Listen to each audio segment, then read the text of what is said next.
Hello and welcome back to Top State Productions. Today we're going to be ranking the Elder Scrolls games, all games in the series excluding DLC. They will be ranked in their own separate video coming out either next week or the week after. So let's get right in. Here at our number 13 spot, we have the Elder Scrolls Legends. This is a mobile game that released sometime around 2013, and it's the worst in the series. It has barely anything to do with the Elder Scrolls in general. It's just a card game. It tells a few stories, such as The Forgotten Hero, The Fall of the Dark Brotherhood, Return to Clockwork City, and The Isle of Madness. The graphics are really nothing to be proud of. It really is just like the type of game you would play when you're sitting on the toilet. It just looks kind of crap overall. There's no story to it. There's no graphics. There's no map.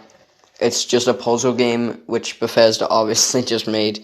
They make a quick piece of money. And released on the iOS App Store and the Android App Store in 2013/2014. I'm not too sure. That's why it's at number 13. So here at number 12, we have the Elder Scrolls Travels Stormhold. Now, this game, from what I'm reading, I've never played it again, but it sounds like it has a unique enough premise. It's basically a prison break storyline. You've been sent on the prison of Stormhold. You're basically, the officers are mistreating you and you're not going to survive long. So you stage a prison break, and the whole game is just you trying to break out of prison, and it ends with you either dying or breaking out of prison. It was released for Java phones in the year 2003, August 1st, and it looks mediocre at best. Again, still looks better than Elder Scrolls Arena, am I right, ladies and gentlemen? But the map is tiny because it's only in a prison in Blackmarsh. Other than that, it's really just mediocre at best and a bit of a cash grab by Bethesda and Java. They make a quick buck. Here at number 11, we have the Elder Scrolls Travels Dawnstar. Now, this one is I'm particularly fond of. I've never played it again, but I've watched numerous videos about it because I'm a big Skyrim fan. And this game actually takes place in the north of Skyrim, beside the city of Dawnstar. Its map is bigger than Stormhold, but still very mediocre at best. It seems like a pretty generic Elder Scrolls game story. It's just, you're in a camp. There's a trader, you have to find out who the trader is, you bribe a couple of people, and you must survive in the rigors of Dawnstar while defeating enemies and apparently restoring your good name, which is never brought up in the game. But yeah, the visuals are definitely a step up from Stormhold. I like the setting, it looks pretty cool. The character models are, of course, improved. It came out in the year 2004, August 26th, exactly a year later. It's pretty good. That's why it's number 11. Here at number 10, we have the Elder Scrolls Travels Shadowkey. Now, this is apparently the most praised of the Elder Scrolls Travel games. I've actually seen that it came out only a month or two after, 3 months after the Elder Scrolls Travels Dawnstar, and it's not much of an improvement, but the story is apparently much better. It takes place in High Rock, Hammerfell. The player is an unnamed hero whose safe village remained out of the reach of War of Bendrek. This is a very long story. It apparently has a very good story and quite a big map. Really big map. I'll stick an image of that up on the screen for you all at the minute. But yeah, it is. Yeah, it's actually really good for a Java phone game. It looks quite detailed. The graphics are a step up from Dawnstar, and it just overall looks to be a pretty good game in general. But again, it's on a Java phone, so we have to put it lower than the mainline games. That's why at number 10. Here at number 10, we have The Elder Scrolls Battlespire. This is my second time recording this. For some reason, I originally put this as number 13, then moved it down.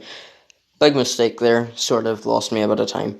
But this Battlespire takes place in a place actually called Battlespire. It's like a monastery for the battle mages, who are magicians, essentially. It's like Hogwarts. And it's the final day of the test for a guy called the Apprentice, So essentially what you're doing is you find out about an army ruled by some generic villain, uh, led by an army of Daedra, led by the Mehrun's Dagon, and they've invaded and killed nearly everyone in Battlespire. So, yeah, it's set in Oblivion, and it just looks kind of pathetic. The graphics are okay, everything's okay. That's why it's at number 10 or 9. Here at number 8, we have The Elder Scrolls Adventures Redguard. Now, this one is kind of the outlier in the Elder Scrolls series. It takes place in the small island of Redguard, just to the south of Tamriel. And the story takes place after the defeat of Prince Atur, the leader of the Crowns, and the subsequent Imperial occupation of Hammerfell. You play as Cyrus, a Redguard mercenary who travels some gibberish. He travels islands essentially as a pirate, and yeah, it has pretty good graphics. You know, technically it is the third Elder Scrolls game. So, you know, it can only go up from there, but it's not called Elder Scrolls 3, as we know Morrowind is the third one. This is just a spin-off. Yeah, it just looks like an okay game overall. It's kind of like Assassin's Creed Black Flag when you think about it. But yeah, okay game overall. And that's why it's at number 8.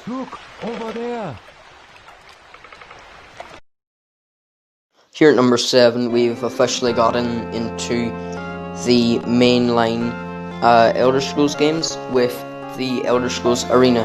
Now, we all know this is the original Elder Scrolls game, so it has a fond memory for many Elder Scrolls fans, but it honestly hasn't held up too well. The story, it takes place on the 389th year of the Third Era, when Emperor Uro Sectum, the guy you basically see die in Oblivion, he is taken by some evil wizard generic guy called Jagger Thorn, and yeah, you have to travel the entire continent of Tamriel to retrieve artifacts called the Elder Scrolls to save the Emperor, and you're crowned the greatest hero of all time. Of course, we never hear about you in the mainline games, so it's kinda weird.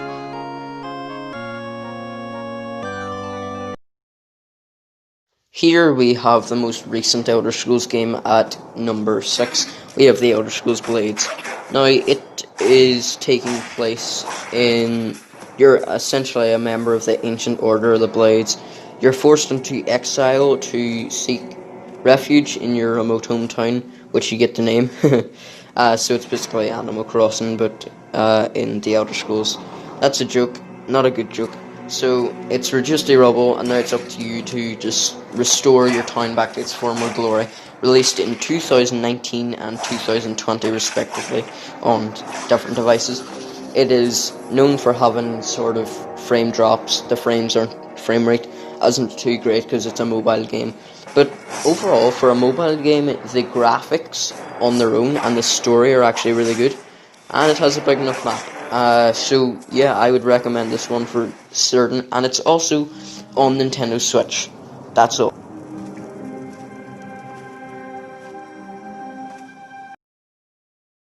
Here at number 5, we have the Elder Scrolls 2 Daggerfall.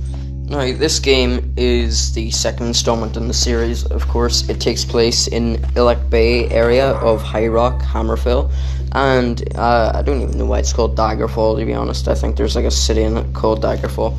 It's notorious for having the largest map in the Elder Scrolls that you can actually like explore without, teleporting the way you did in Arena. But it really was like the jumping on point for many people in the Elder Scrolls in general. It added new stuff, essentially like magic.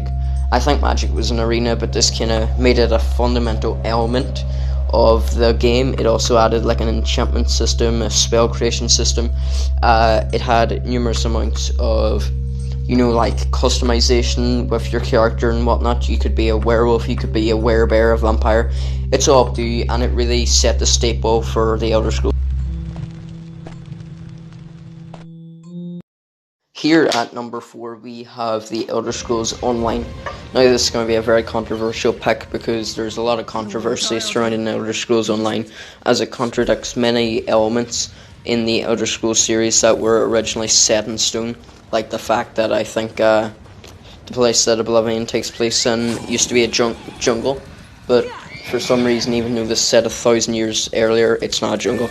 It has a lot of stuff like that just contradicts things, so that kind of puts in a state of sort of canon, sort of not canon. It's really up to you. Although I know that a lot of people likely watching this are Elder Scrolls fans, and they would not consider this canon to the main series, because, let's be honest, Elder Scrolls Online is one of the games I have played, and it's very meh. The servers aren't great, the graphics aren't great, the map is huge, containing practically everywhere in Tamriel, but other than that, really doesn't have much that makes me like the game overall.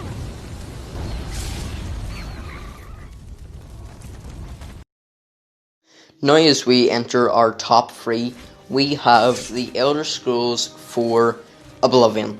Oblivion is it really sort of, it was like the stepping stone for Skyrim. It set up Skyrim in a way that they could actually mix Skyrim, as in a lot of the elements from Oblivion were then made better and improved upon in Skyrim. So essentially it takes place within the fictional province of Cyrodiil, which we know is to the south of Skyrim. Oblivion's main character is Mythic Dawn, I think, and I remember I played some of this game where you have to, like, you're trying to get the Emperor through the dungeons in the first mission, and he dies, which sends Tamriel into chaos. It's a good game. The graphics are nothing to be proud of, though. The map is bigger. It's huge. It's a great game overall.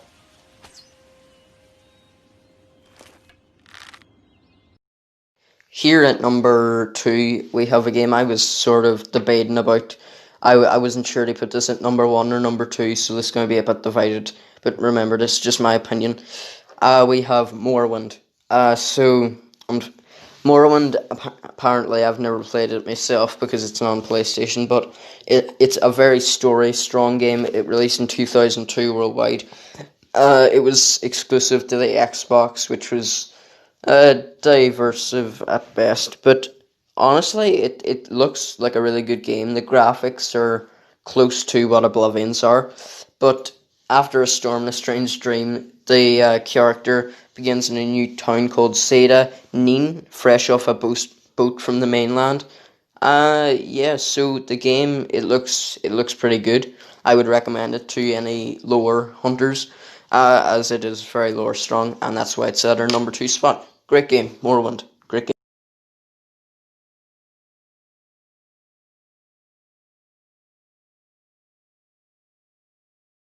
Okay, second time's the charm. Here in our number 1 spot, we have the Elder Scrolls V Skyrim.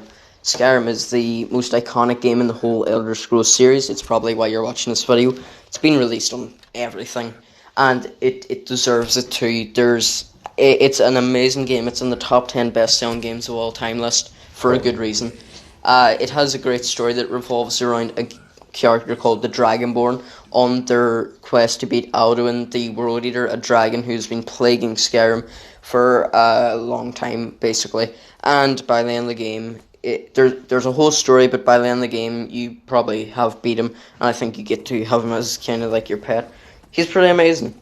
The graphics in the game, depends on what version you're playing, but the graphics are pretty good. The map, on the other hand, is just amazing. It's so detailed, so big. It's worth the number 1 spot, but Morrowind is a close second.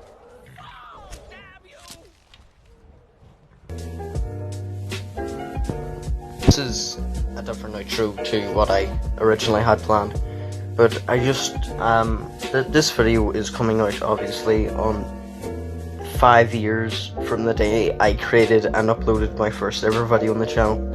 It doesn't feel like 5 years, but that's my head.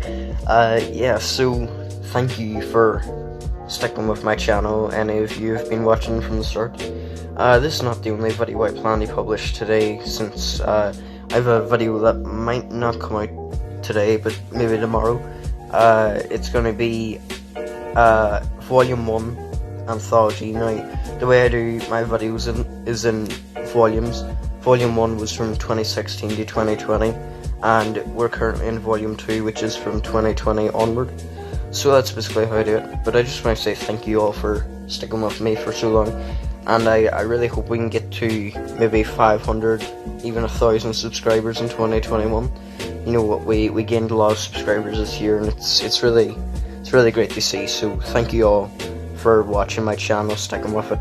This means a lot to me, and I'd just like to say thank you. And thanks for watching the video. Bye guys. Peace.